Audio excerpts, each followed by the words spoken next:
Janine, hindi nababahala or natatakot na maagaw sa kanya ang nobyong si Jericho.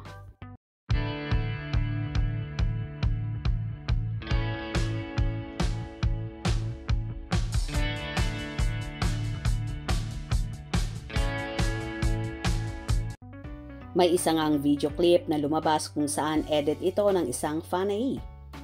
Pinagsama-sama niya ang mga artista na nagkakakrush at gustong makatrabaho ang Mr. Pogi ng Marikina na si Jericho Rosales.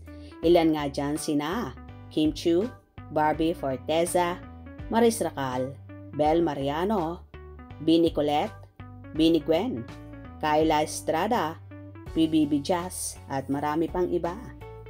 Samantala may ilan namang fans ng Ekonin na pinag-iingat ang nobya ni Eko na si Janine Gutierrez dahil kakaiba daw ang taglay na kamandag ng aktor.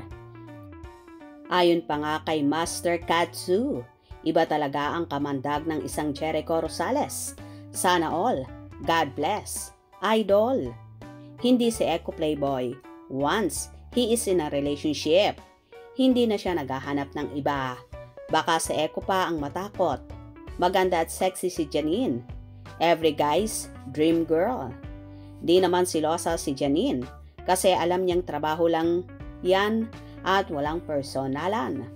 Kahit sino, pwede naman yon kay Janine. I love Ekonin. Hindi mapagsamantala si Eko. Lahat ng alam niyang may crush at type siyang makapir, di niya sinasamantala at nagte-take advantage. Kay Janine lang siya palagi nakafocus ngayon.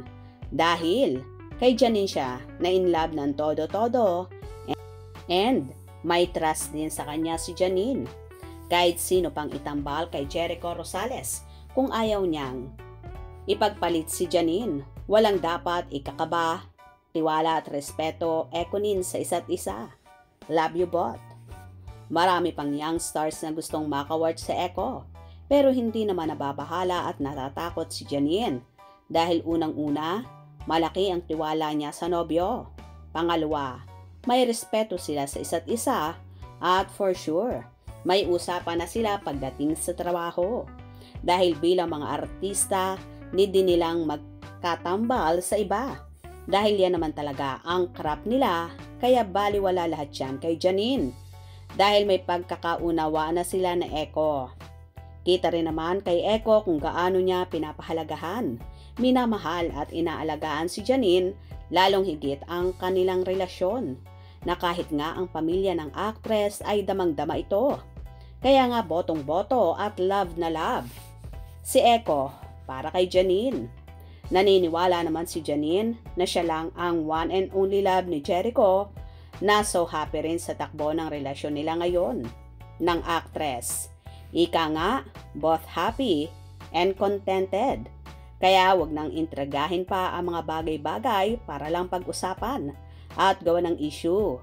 Dahil hinding-hindi nyo matitibag at mapaghihiwalay ang pagmamahala ng Ekonin na totoong totoo. Gets nyo ba? Kung nagustuhan nyo ang video na ito, comment down below.